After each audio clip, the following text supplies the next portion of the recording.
జగన్ టైంలో తప్పు జరిగితే బ్యానర్ హెడ్డింగ్ పెట్టు, బాబు టైంలో తప్పు జరిగితే లోపల పేజీల్లో రాయి, అర్థం కాని హెడ్డింగ్ పెట్టు, అది కూడా అర్థం లేని విధంగా చెయ్యి.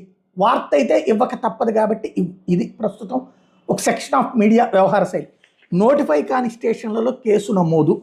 ఈ వార్త చూడండి.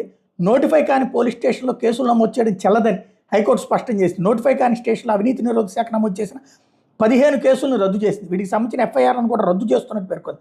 ఆ కేసులు నమోదు చేసే నాటికి విజయవాడలోని ఏసీబీ సెంట్రల్ ఇన్వెస్టిగేషన్ యూనిట్ కార్యాలయాన్ని పోలీస్ స్టేషన్గా నోటిఫై చేయలేదని, దీని మీద ప్రభుత్వం ఎలాంటి గెజెట్ నోటిఫికేషన్ జారీ చేయలేదని గుర్తు చేసింది. నేపథ్యంలో విజయవాడ ఏసీబీ సిఐయులో నమోదైన ఎఫ్ఐఆర్లకు చట్టబద్ధత ఉండదని పేర్కొంది. సదరు ఎఫ్ఐఆర్లను రద్దు చేస్తున్నట్టు ప్రకటించింది. ఈ మేరకు హైకోర్టు న్యాయమూర్తి జస్టిస్ హరినాథ్ తీర్పు ఇచ్చారు. ఎవరున్నారు 16లో? 14లో అధికారంలోకి వచ్చారు బాబు గారు. 16లో ఉంది ఆయనే కదా.